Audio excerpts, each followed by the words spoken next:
Welcome everybody to another edition of Dan's Grand Valley Railroad. This week I want to talk a little bit about the tools needed if you're going to build the Grand Valley layout.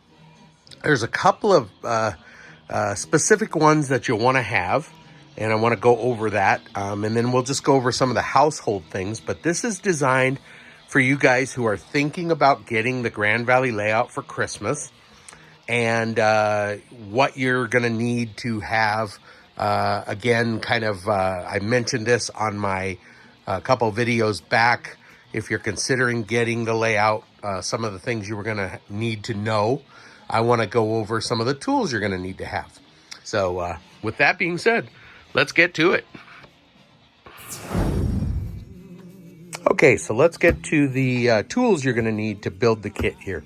So let's say you've decided to get the kit and you're getting started. So the first thing is when you open it, it's going to have the household items that you need.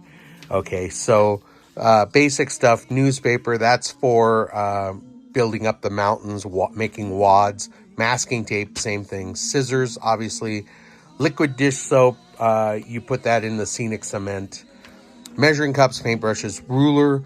I have ruler on my list for a few different reasons, which I will bring up a little bit later. You can also use tape measure, disposable cups, mixing bowls, pans for water, hobby knife. Hobby knife, they of course mean an X-Acto knife, very sharp. Always make sure you have very sharp knife blades, and you'll want a few of those around. Sandpaper comes in handy, eyedroppers, and spray bottles. Now, I have a few different spray bottles.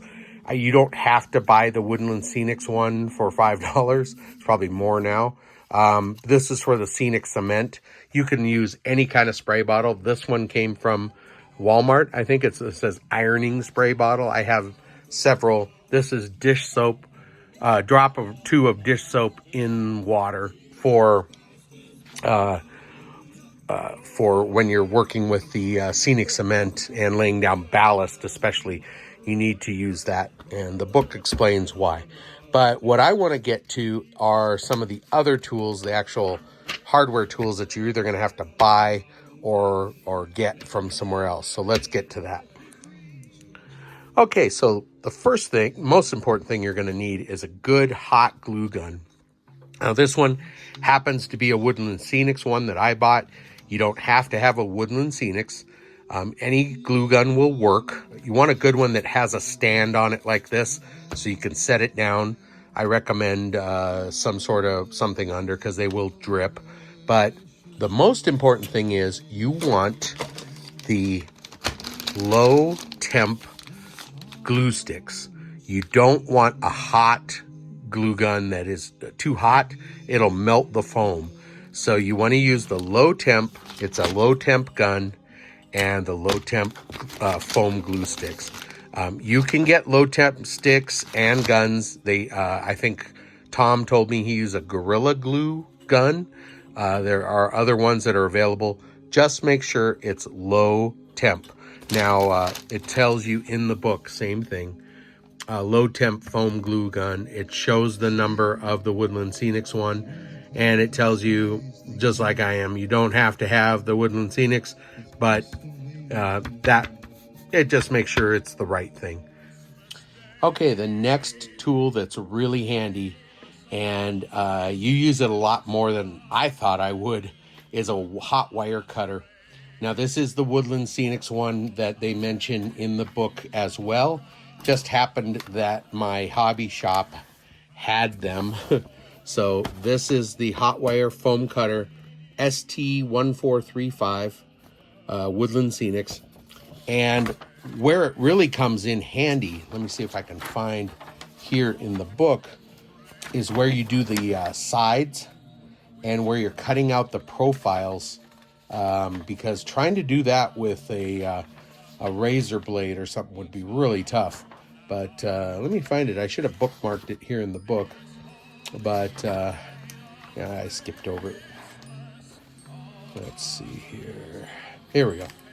So the sides where the mountains are textured, they're cut so that they're You know, they actually give you guides on the panels themselves. You can see it here. They have lines. Well, you can cut that out. You can try to cut it out with a razor blade, but that's really thick stuff. So the wire cutter really works well, where you can just get in here with the wire cutter, and I'll show you how it works. So you've got this wand here with wire between it, a momentary switch that you push with your thumb, and it doesn't take long at all, and this wire heats up. And this is a very thin sheet of foam. I don't have any thick foam that I want to spare, but you'll see here, watch the foam. I'm just gonna put this in and look at how this just cuts like butter, you know, melted butter. And especially with this thin stuff.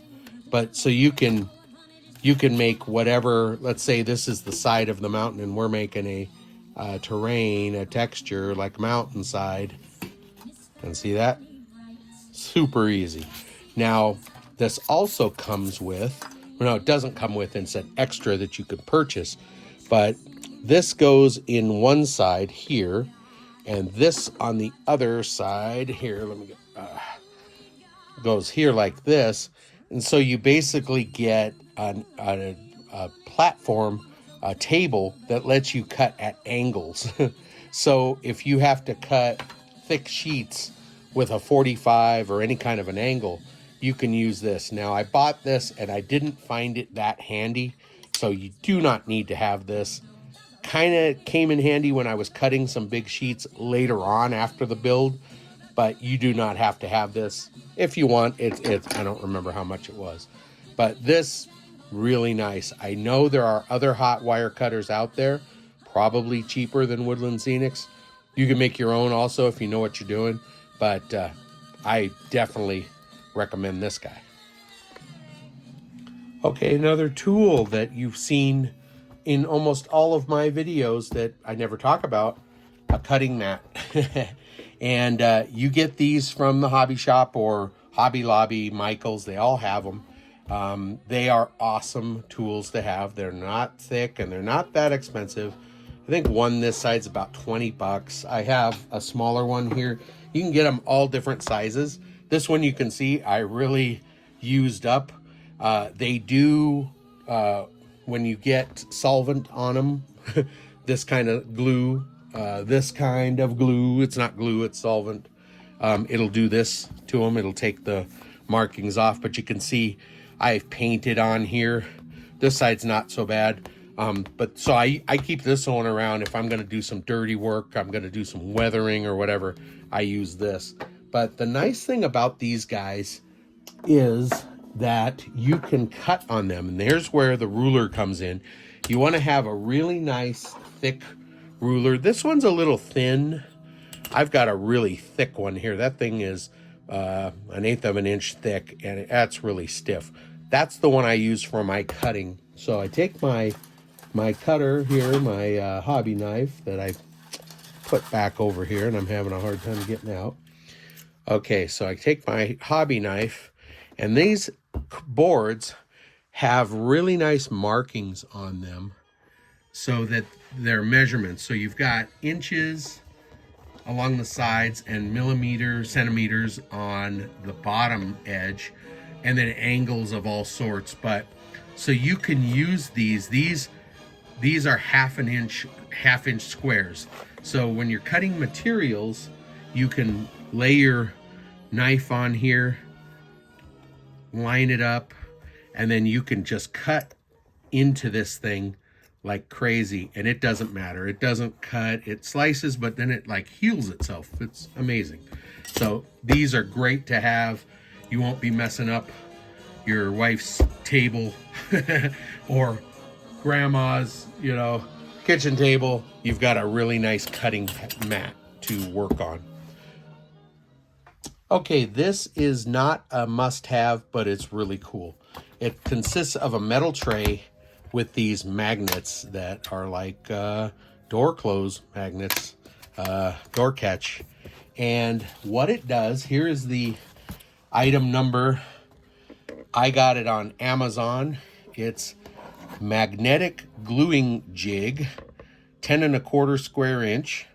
And there's the item number, I think, right here. If I can find it on Amazon, I'll put it in the description below. But what it is, when you get to the point where you're building the buildings from the city and industry set or any building kit, what it does is it allows you to set the walls in there. And let's say I'll use these as an example. These are some foam boards, but they're square. So I wanted to show you. Let's say that these are 2 walls of a building that we're going to glue up, okay? So let's get these magnets out of the way here. So what I can do is, these magnets are really strong. I can take a couple magnets and stick them over here like that. So this is there. And then let me make sure I get the square edge here, the factory square edge. So then here's another one. I can push this here in the corner. I can do a couple more just to hold everything nice and tight. Now, of course, again, this is foam. This isn't the resin walls of a real model kit. So this is just for demonstration purposes, but this will show you how that works. So now you can come along with your glue brush, put it right along there and let that set for the appropriate amount of time. Here, you can even put one on the edge here to hold it in. Put one on this edge here to hold it tight like that. Get everything. I don't know what this one's not holding very well. That one's weird. There we go. So get it all tight like that, nice and tight. Hit it with your brush, let it sit, whatever. Now you can take it apart and then you can do the next one. And it's just a really nice gluing jig for building these buildings. I didn't have it when I initially built the first models. I got it later. And really wish I'd had it when I was building all those 15 model kits from the city and industry set. So not a must-have, but pretty cool. You're gonna like it. So another nice thing to have is, and I got this on Amazon as well. I'll look for it and put the link in the description, but it's a deluxe, and I've talked about this before, deluxe model railroad reference rule. So what's nice about it has O scale and HO scale and N scale on the back. So basically, if you're building in HO scale, 3.5 millimeters equals 1 foot. So if you measure right here, it's marked 3.5. Let me zoom in, see if I can get it. 3.5, that's 1 foot in the HO world. So it's nice to have a scale like this for laying out all kinds of different things. Another nice thing, and I've talked about this before, is the flexi edge. This has road striping marked on it, so you can lay it out and you can curve it, so you can do curved road stripes and stuff like that. These come in handy too. This is Woodland Scenics. I don't know of another brand that has them. I'm sure they are out there, but I got this one. Pretty handy. All right, guys. Well, that's all we have time for in this video. I appreciate you guys watching. Again, I haven't gotten any new photos from you guys for layouts or merchandise. So if you want to be like neighbor Mike here and show off your merchandise, your cup or your hat, go ahead and email me at dansgrandvalley at gmail.com. And we will feature you here on fan-featured photos. But be sure to send me some photos. Same with your layouts or whatever you're working on. All right. Well, thank you guys. I hope you enjoy this video. Thanks for all you new subscribers. I'll have another video for you guys shortly. So until then, I'll see you. Thank you and take care.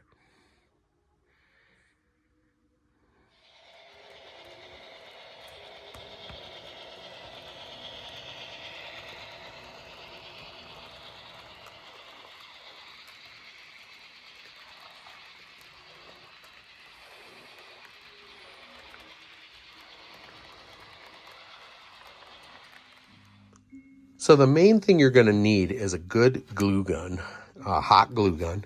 Now this one is a Woodland Scenics hot glue gun. I don't remember what I paid for. Excuse me.